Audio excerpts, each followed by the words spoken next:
Olá, meus queridos e minhas queridas, tudo bem por aí? Está tudo bem por aqui, graças a Deus.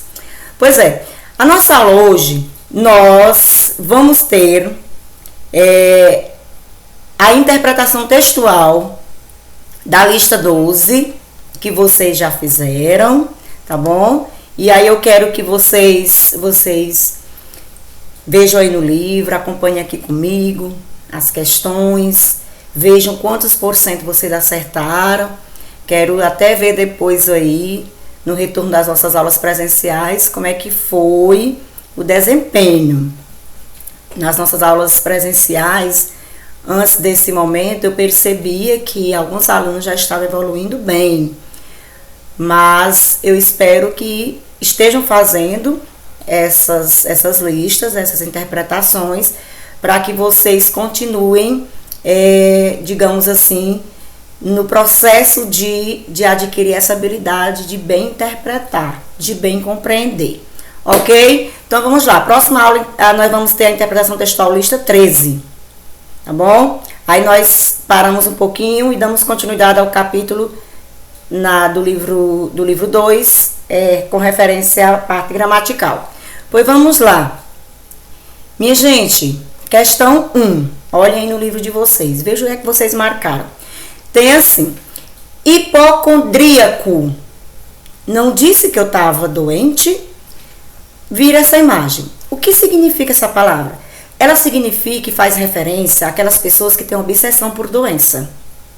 Entenderam?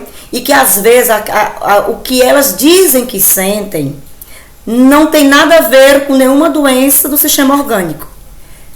Já entenderam? Mania de doença, mas não está doente. Tem gente que diz: estou com uma dor aqui, essa dor não existe, ela é só da cabeça dela. Então, hipocondríaco. Aí, não disse eu estava doente? Vejamos, nós temos aqui uma conversazinha: Amâncio Oliveira Filho, aí tal, José Simão, Afonso, e vai a sequência. Observe que gênero textual é esse, onde nós encontramos essa sequência disposta dessa maneira, tá vendo? Vamos ao comando da questão. O comando diz assim: as manifestações na publicação do jornalista José Simão, apresentada anteriormente, são exemplos de quê? Na realidade, aqui é uma questão muito voltada para gêneros textuais. É só para você ver. Aí vamos aqui logo às questões. Mensagem ao autor ou a outros leitores na forma de e-mails. Vamos voltar? Primeiro que vocês viram que isso aqui é uma imagem, ok? Depois vocês viram que isso aqui é uma conversa. Mas isso aqui não é conversa típico de e-mail. Não é. Aqui são as modalidades de gêneros muito relacionadas às novas tecnologias agora. Então, descarta a letra A. Podemos descartar, olha só a conversa aqui, tá vendo? Na conversa, eles vão, né? Aí depois, não tem um só, aí não. Aí depois tem Zé das Dores.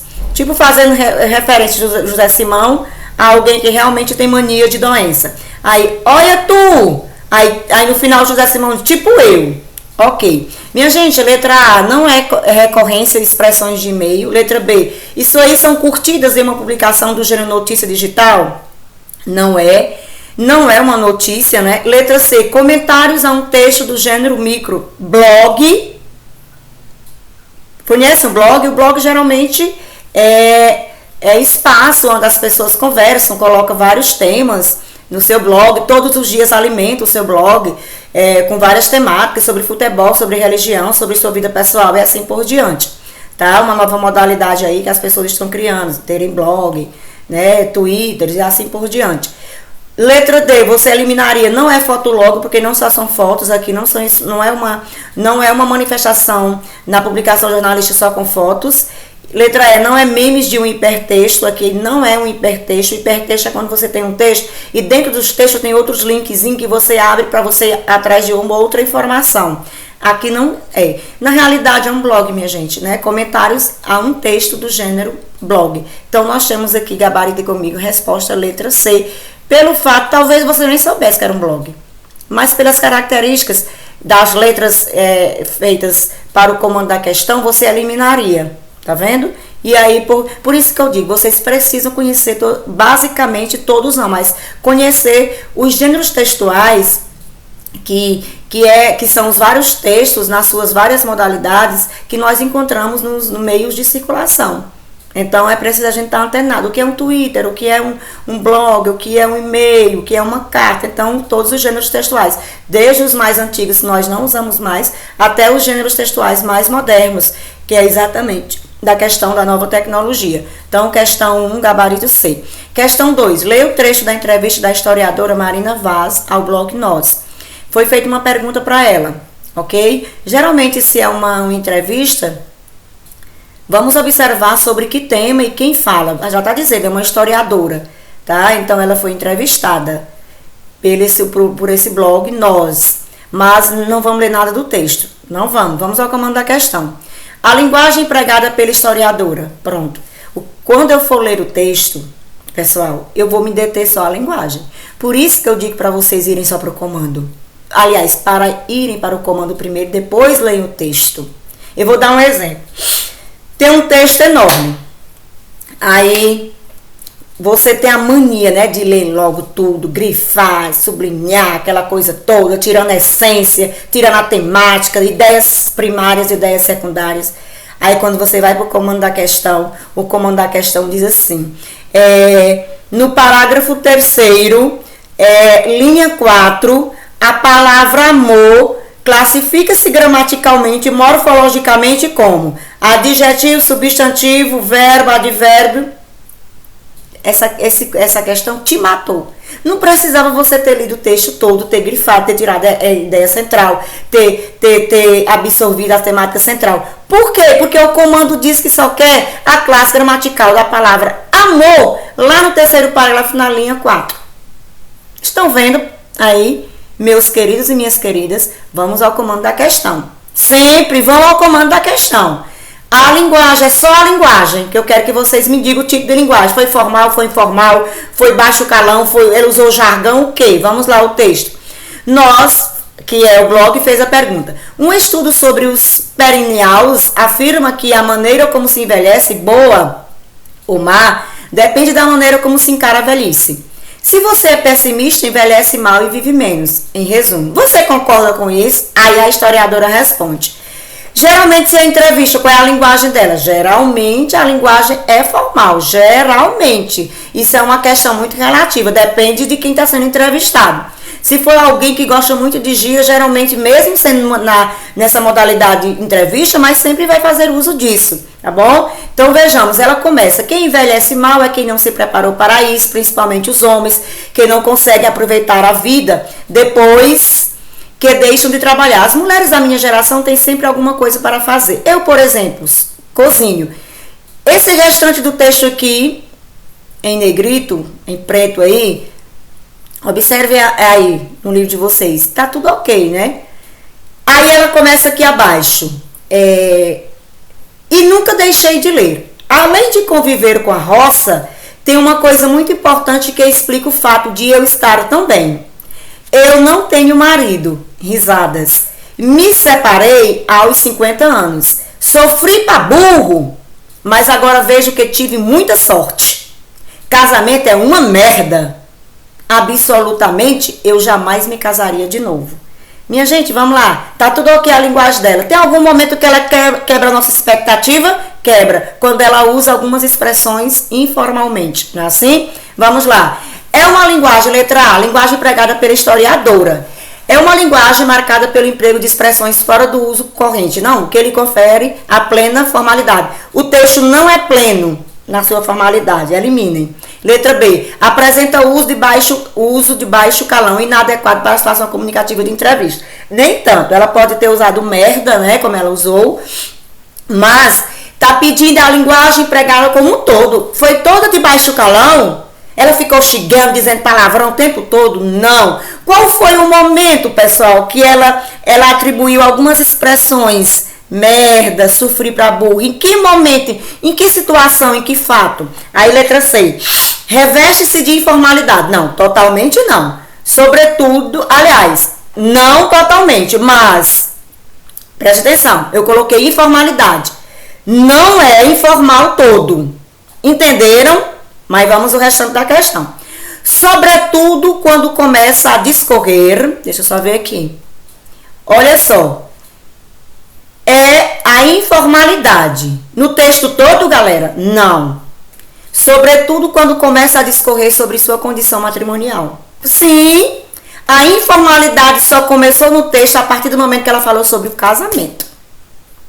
Ok? Por enquanto a letra C tá ok.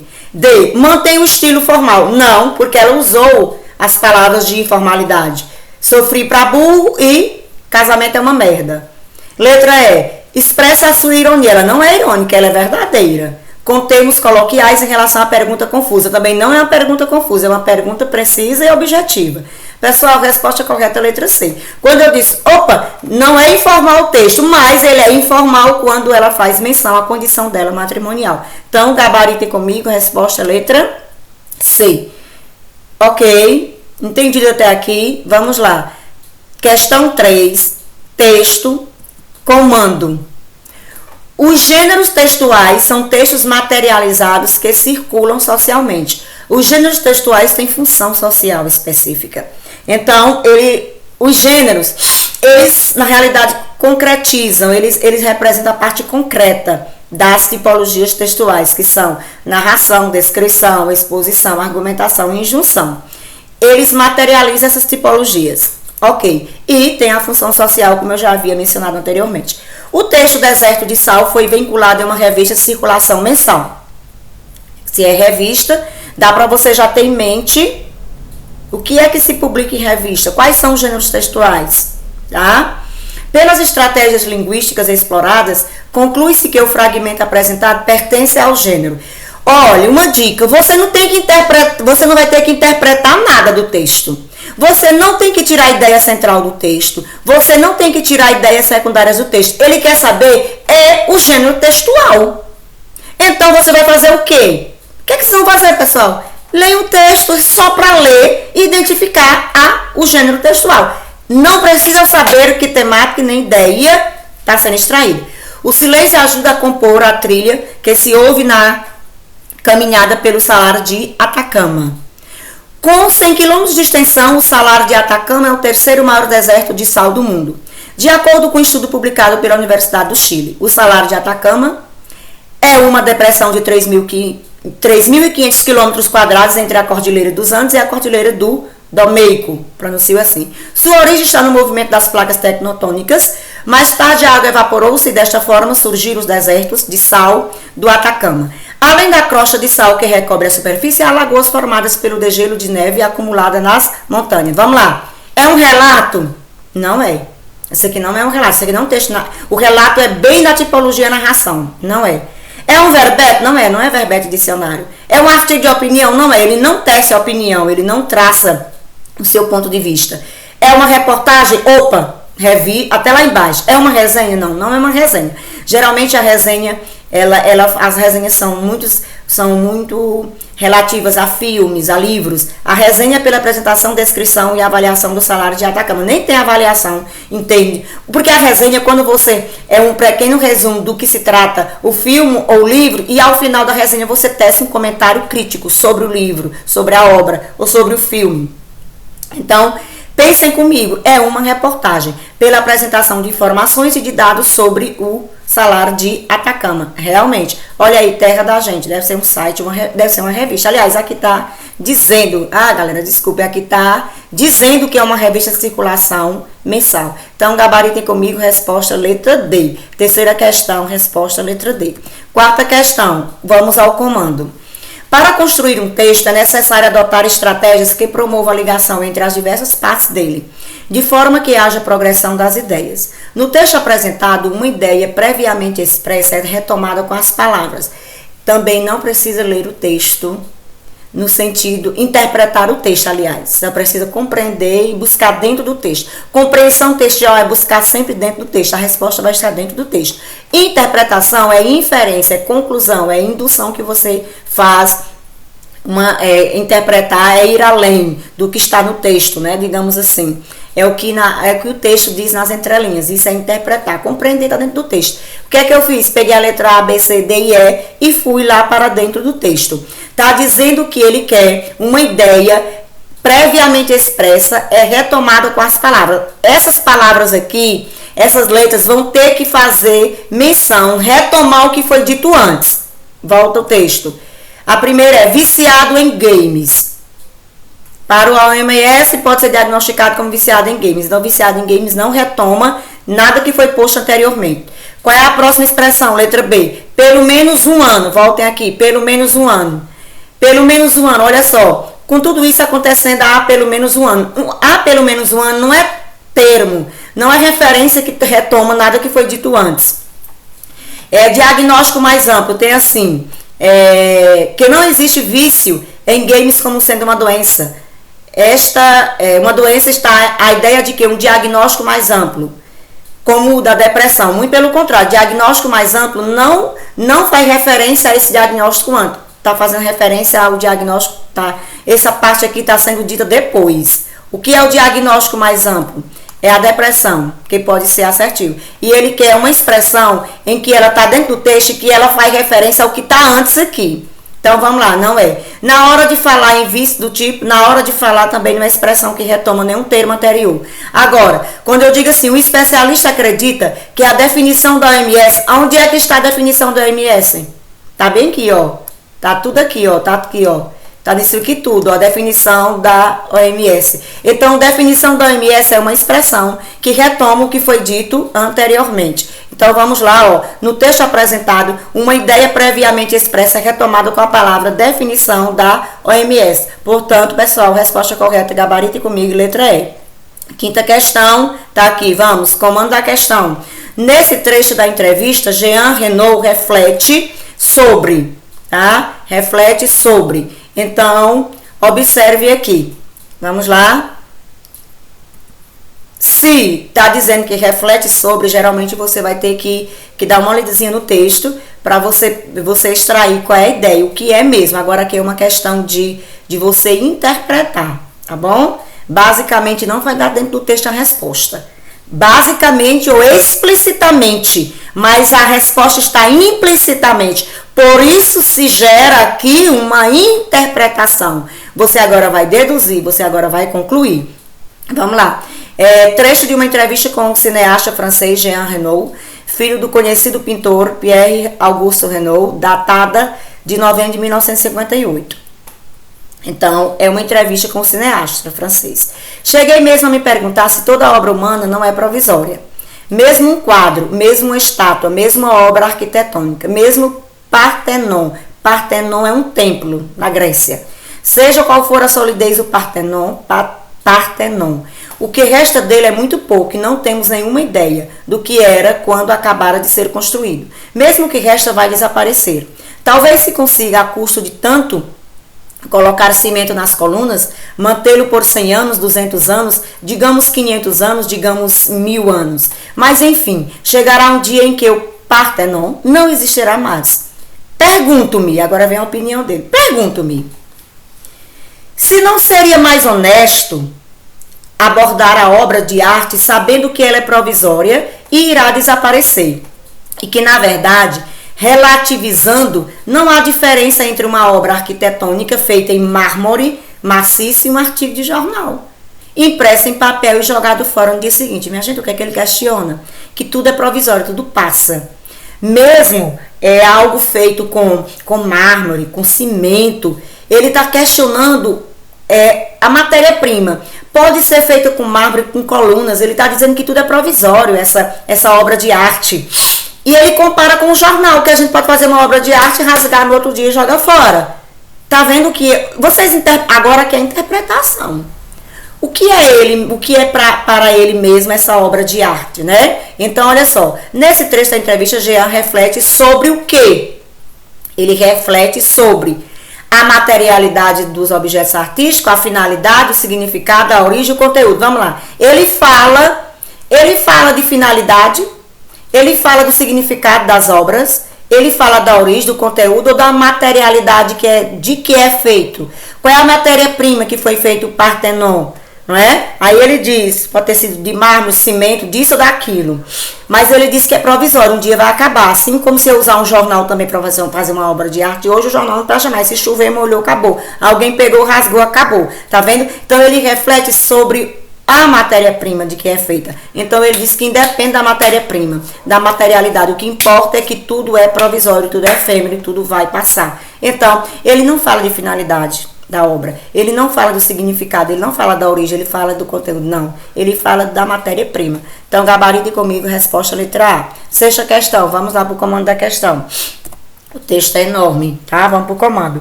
O evento referido pelo texto, a estreia do balé A Sagração da Primavera, de Igor, ocorreu em 1903. A partir das informações do texto, é possível ler esse evento como um dos mais emblemáticos exemplos de o que é uma coisa emblemática, simbólica, tá? Então é um balé, a estreia do balé, a Sagração da Primavera. Vamos lá, olha aí ó, a imagem, a Sagração da Primavera. Olha aí como eu quero que vocês observem como é que eles estão dispostos aqui, ó, os pés, né?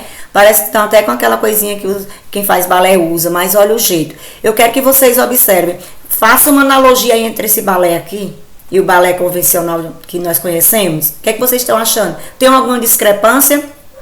Tem alguma coisa de ruptura aqui ou não? Tá tudo igual, tá tudo beleza nesse balé. Pois vamos lá o texto.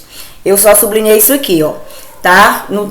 Eles disseram aqui na hora que começou tal, o balé. Aí diz quando as cortinas se abriram e tal. Aí vamos lá.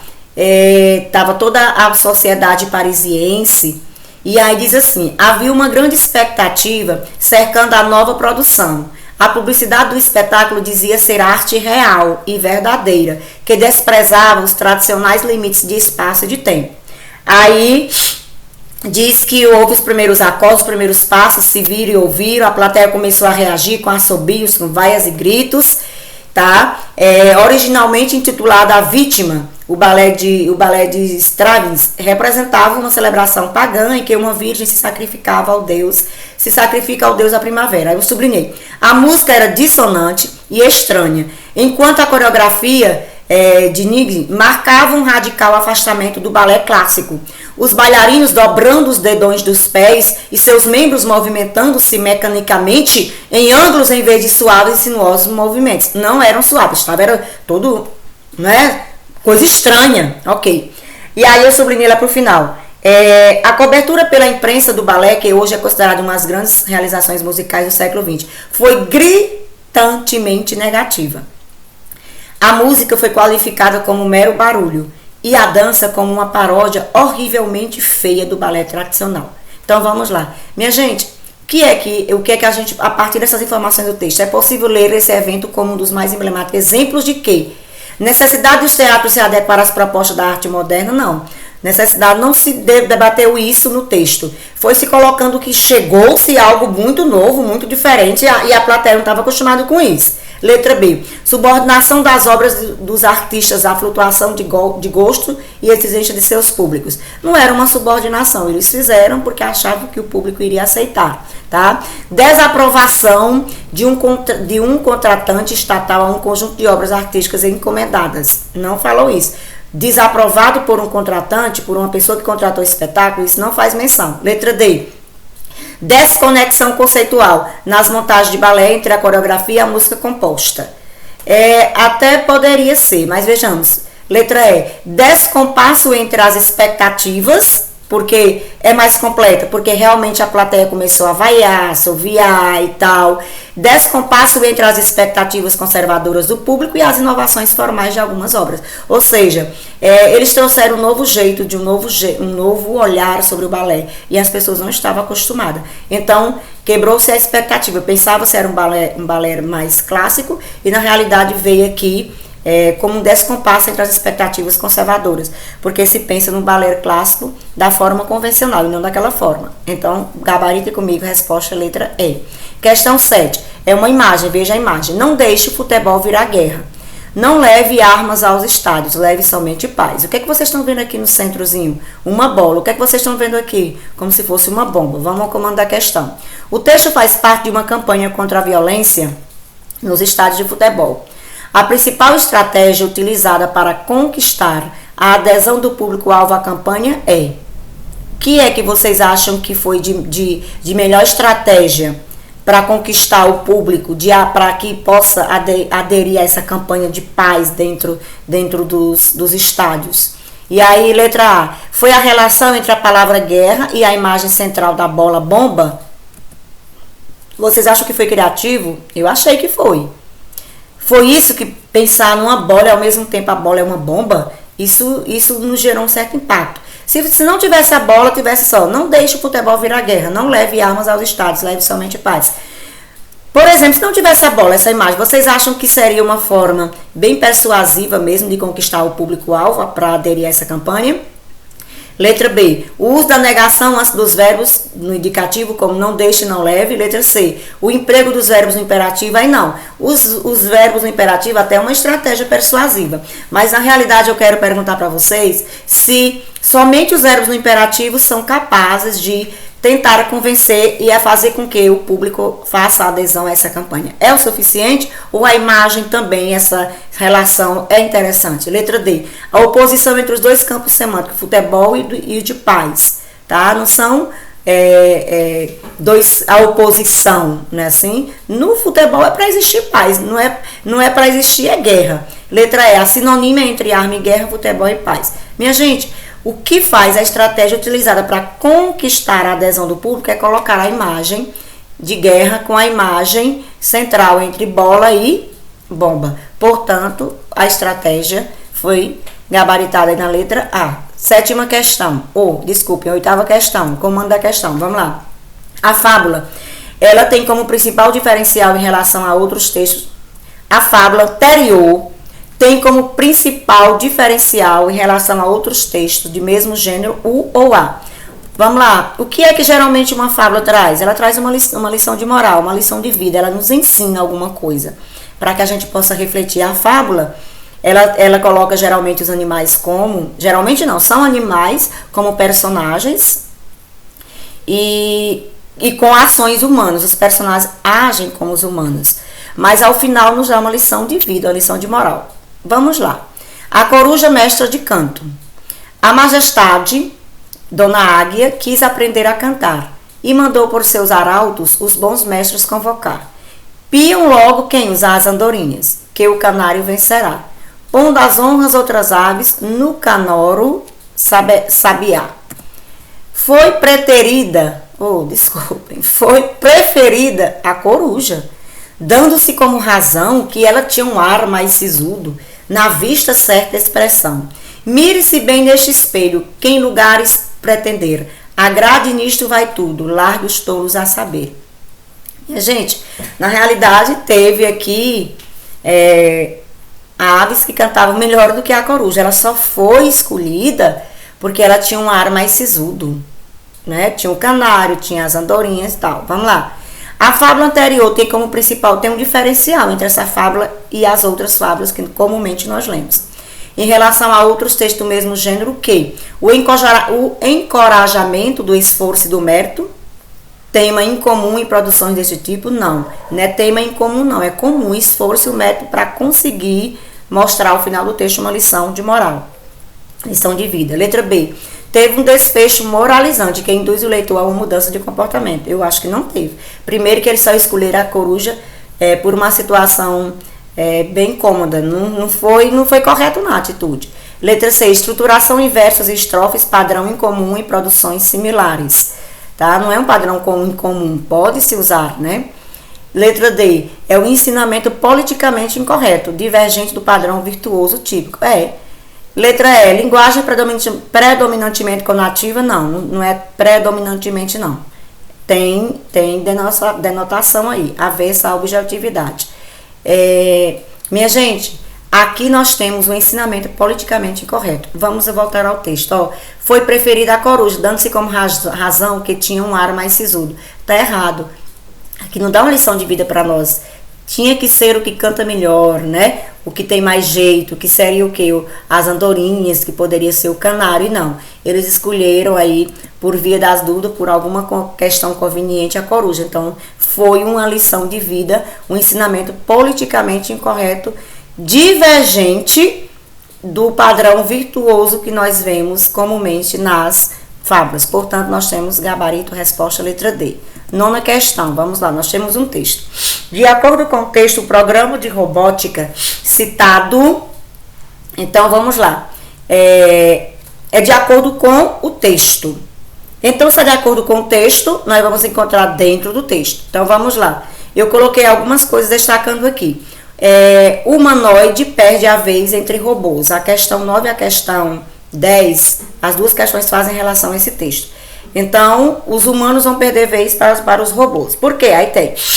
Discretamente, o Google está reformulando seu ambicioso programa de robótica. Lançado em 2013, o projeto incluía 2 equipes especializadas em máquinas que pareciam e se moviam como seres humanos. No entanto, pouco sobrou desse projeto. Vamos lá. Qual é a proposta? A proposta agora é de usar robôs mais simples, que eles possam aprender por si mesmos certas habilidades. Aí vai colocando o jornal New York Times, foi o primeiro jornal. Os robôs, tá? Embora as máquinas não sejam tão atraentes visualmente quanto os robôs humanoides, os pesquisadores acreditam que a tecnologia sutilmente mais avançada no interior delas tem mais potencial no mundo real.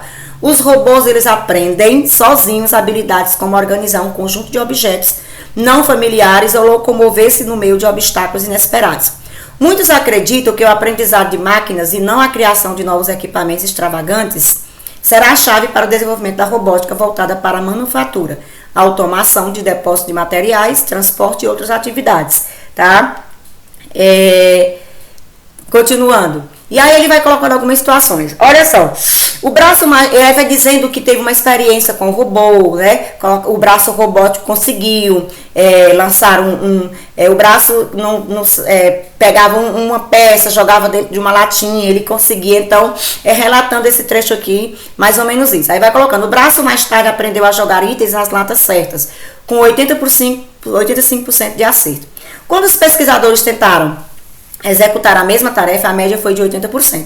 Parece uma tarefa muito simples, todavia criar um código de computador para dizer a uma máquina como fazer isso é algo extremamente difícil.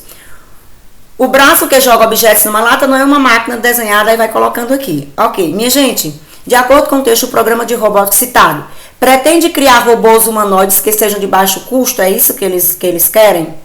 Letra B, investe maciçamente em especialistas, o texto não fala nisso. Então, de acordo com o texto, esse programa quer o quê? Letra C, está trabalhando códigos de computador para que os robôs adquiram por si mesmos certas habilidades.